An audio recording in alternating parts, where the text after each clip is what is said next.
From near top 5 to 144th pick, Shedeur Sanders had a surprising drop in the draft, but now he could be the turnaround the Browns were looking for. Meanwhile, the mood in the locker room is heating up, and it's not just because of practice. An unexpected name is being targeted for a trade before the season even starts. The latest news from Cleveland will have you on the edge of your seat. Did you like it? Like the video? Alright, so here's the scoop on what went sideways for Shedeur Sanders in the lead-up to the 2025 NFL Draft, and why the Cleveland Browns might have just landed the steal of the year at pick number 144. Now, we all know Shedeur's slide into the 5th round raised some serious eyebrows, especially with all the buzz around his raw talent. But according to a deep dive from USA Today's Jarrett Bell, it wasn't just about what Shedeur brought to the field, it was about how he handled everything off it. One NFC exec came out and basically said, "Yeah, we tried to get him in for an interview and he straight up declined." The reason? Sanders reportedly told a team scout, "You've already got a quarterback and you're not picking in the top 5. Bold move, considering this team already had their QB locked in." And that wasn't the only moment that raised flags. Jeremy Fowler from ESPN shared that Sanders didn't exactly vibe with the New York Giants staff during the process. Word is, his meeting with head coach Brian Daboll went not great. The Giants clearly weren't sold. They ended up jumping back into the 1st round to grab Jackson Dart out of Ole Miss with the 25th pick. But wait, there's more. Apparently, some teams weren't just concerned about Shedeur. They had thoughts about his dad, too. Deion Sanders, head coach at Colorado and a Hall of Famer, didn't exactly keep his preferences secret. Several insiders suggested Deion didn't want his son landing in Cleveland, New York, or Tennessee. Spoiler alert, those teams all made big QB moves anyway, with the Titans snagging Cam Ward at number 1 overall. One exec even told Bell, "It's never just about football."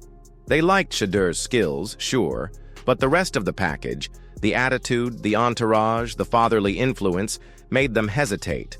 Still, it wasn't all bad news in front offices across the league. One AFC exec, whose team wasn't even looking for a QB, had Sanders as the number 2 quarterback in the entire class, right behind Ward. And Mel Kiper Jr.? He had Shedeur pegged as the top dog in the group. So now, the Browns might have stumbled into a potential franchise changer with a 5th-round flyer. Yeah, historically, that's backup territory. But with a chip on his shoulder and a clean slate in Cleveland, Shedeur's got a shot to flip the script. Could he finally be the guy to break the Browns' decades-long QB curse? Stay tuned. Did Shedeur fall in the draft due to his attitude or external influence? Comment below. And be careful, because Kenny Pickett's possible departure makes everything even more curious. Alright, so the Browns' quarterback room is starting to feel like rush hour traffic and just too many dudes and not enough lanes. And according to Tony Grossi on the Daily Grossi, there's a real chance GM Andrew Berry hits the trade button before the season kicks off. Grossi and co-host Chops Friedenlund kicked around the idea on Wednesday, and the name that kept coming up wasn't Flacco or either of the rookies, it was Kenny Pickett.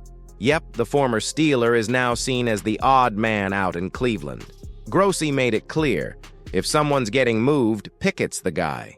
Here's the logic. Pickett's got a manageable contract, he's still young enough to be molded, and if he looks sharp in the preseason, his value goes up in a hurry. Add in Berry's track record, like when he flipped Josh Dobbs last year, and this scenario starts looking pretty realistic. Pickett could fetch a decent return from a team in need of a plan B or a desperate plan A. Flacco, he's probably staying put. The dude was the comeback player of the year in 2023, and re-upped with the Browns for 2025. At this point, he's more of a mentor and steady hand than a trade chip.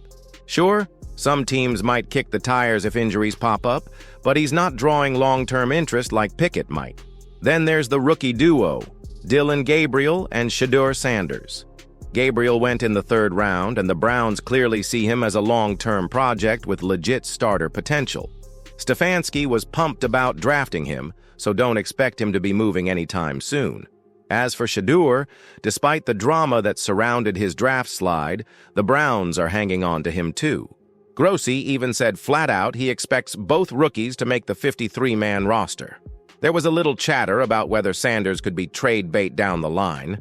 Maybe someone thinks they can unlock his upside. But with how far he fell in the draft, it's clear the league wasn't exactly banging down the door. So yeah, all signs point to Kenny Pickett being the guy most likely to get shipped out. If he balls out in August, don't be shocked if the Browns pull the trigger and balance out the QB room before Week 1 rolls around.